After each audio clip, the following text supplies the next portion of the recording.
کہ مقلد کے پاس مجتہد کا مذہب اصولاً اور فروعاً مدون ہو کر تواتر کے ساتھ پہنچے.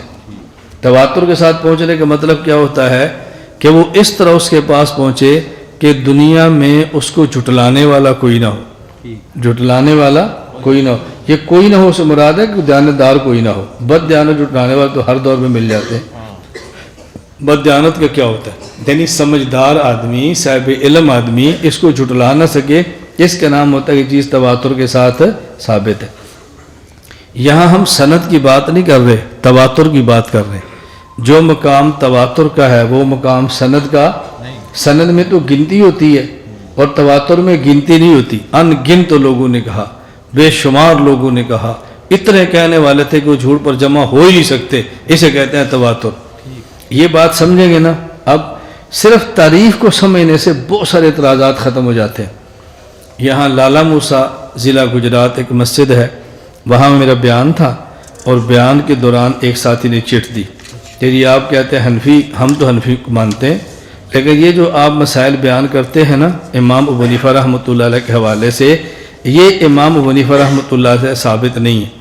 اگر تم سند کے ساتھ فقہ حنفی ابو حنیفہ سے ثابت کر دو تو ہم حنفی ہونے کے لیے تیار ہیں.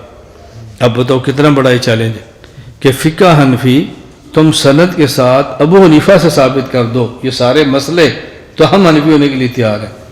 میں نے کہا جو اعتراض آپ کا ہے اگر یہی اعتراض کوئی عیسائی کر دے کہ میں مسلمان ہونے کے لیے تیار ہوں، میری چھوٹی سی شرط ہے. دیکھو کتنی سادی سی بات، میری چھوٹی سی شرط ہے کہ الحمد سے لے کر والناس تک یہ ساری آیتیں اللہ کے نبی سے ہیں. جی ساری آیتیں سند سے حضور سے تم ثابت کر دو، میں مسلمان ہو جاتا ہوں. میں نے کہا کر لو گے؟ کہتے جی نہیں. تو میں نے کہا پھر عیسائیوں کا کیا کر بنے گا؟ کیا جی یہ تو تواتر کے ساتھ ثابت ہے. میں نے کہا جس طرح الحمد سے لے کر والناس تک یہ قرآن تواتر سے حضور سے ثابت ہے، اسی طرح ہماری ہدایہ کنز اور قدوری بھی تواتر ابو حنیفہ سے ثابت ہے. ان میں جو مسائل ہیں نا وہ مسائل تواتر سے ابو حنیفہ سے ثابت ہیں اور تواتر کے بعد پھر سند کی ضرورت نہیں ہوتی. میں نے عرض کیا نا کہ مسئلہ کھل جائے نا، بات سمجھ آ جائے تو پھر آپ کو بھی ٹینشن نہیں ہوگی اور سمجھنے میں دقت نہیں ہوتی.